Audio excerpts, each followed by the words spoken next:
The youngest person I've ever worked with as a confident coach is a 7-year-old, and they were very successful in applying the work we did into their football. So there's really, the faster and the younger a player is in terms of learning and understanding about themselves, the better they will be as a player as they grow up. Really, there's critical ages in a young player's development. I would say 12 is a critical age, and around about 15 or 16 is a critical age, where it's all very well having talent, but talent alone is not enough. You've got to have talent plus attitude plus an understanding and belief in yourself and your ability, and knowing what you do when you make mistakes, or knowing how to deal with being left out of the team or being rejected is critical to your development as a young player.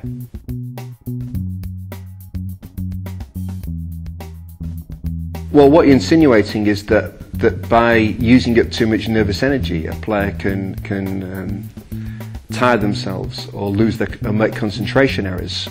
And those are all things you can deal with through mental preparation, and how you deal with nerves, or how you deal with game management or match situations, all of which can rob you of energy and concentration and affect your decision making.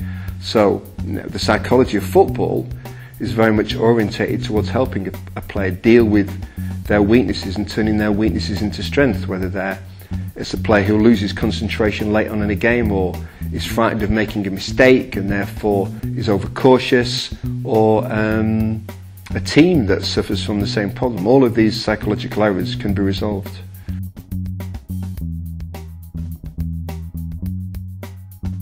For me, each player is entirely different, and why a player gets nervous is different. Sometimes a player is nervous because they're frightened of letting people down, or they might be nervous that they're going to make a mistake, or they're nervous because it's natural to have some nerves, but too much nerves can undermine a player's performance. A player can get nervous because they've built the game up to be bigger than what it really is. So each individual would be dealt with differently. Particularly if an individual is concerned about letting people down, then you're looking at their emotional state. They've put themselves in an emotional state of anxiety, and that can be changed through conversation and helping them rethink about themselves in relation to others.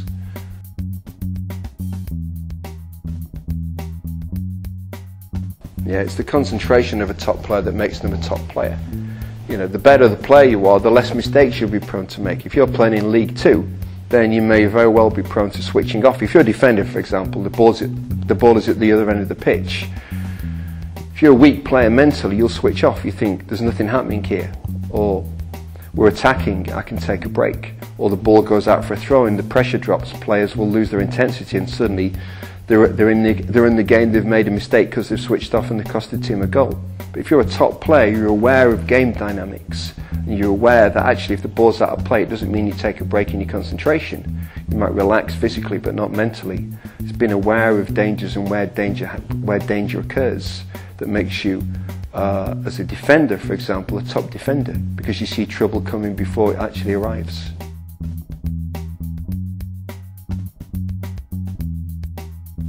Well, I'm not a nutritionist, so I'm not entirely qualified to comment on that. But lifestyle would be critical, and how a player looks after themselves. And if they're carrying the burden of problems onto a pitch, that will stop them, probably, in my opinion, relaxing, concentrating and making good decisions.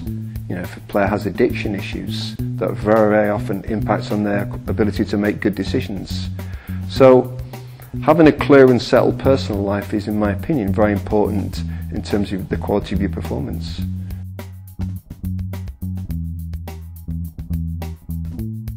For me, it's how do I get my confidence back?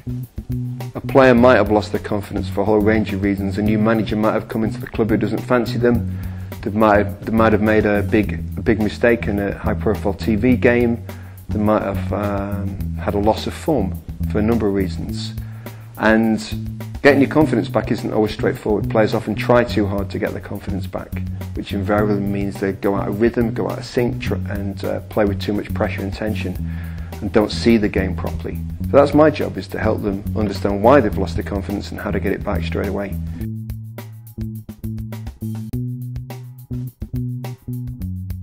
Well, no, I'd look at some of their recent performances and look at what they're doing, and look at the mistakes they might be making or the pressure they might be under, and helping them realise that, become aware of it. Then I'd give them, some techniques to immediately help them either relax or see the game differently, or strategies to help them overcome mistakes or recover from mistakes very quickly.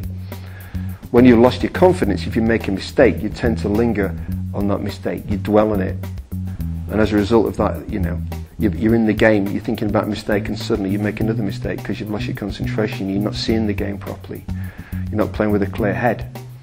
So being able to recover from a mistake is a key fundamental in maintaining consistency.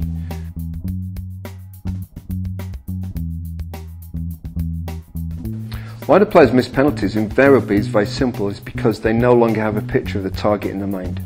If you're a good striker, the first thing you do as a striker when you're in on goal is you see the target. Quick glance at the target, you know where the ball's going, then stroke it in the back of the net. It's the same with a pen.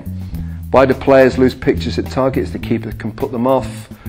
They might start thinking about, I don't want to miss, I don't want to let people down, what will people say? And instead of it being a simple process of ball to target, the target becomes a blur. The player forgets or doesn't know what they want to do with it, and then tries to kid the keeper. And the process has become flawed because they're not thinking clearly.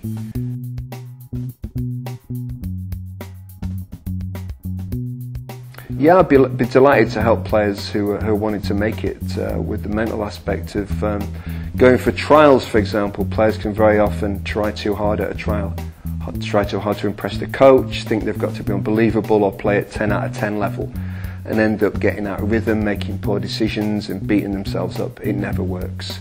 So being good in a trial situation is a skill unto itself. Being able to trust your skills and know that those skills will be good enough, and be able to relax and be yourself is very important.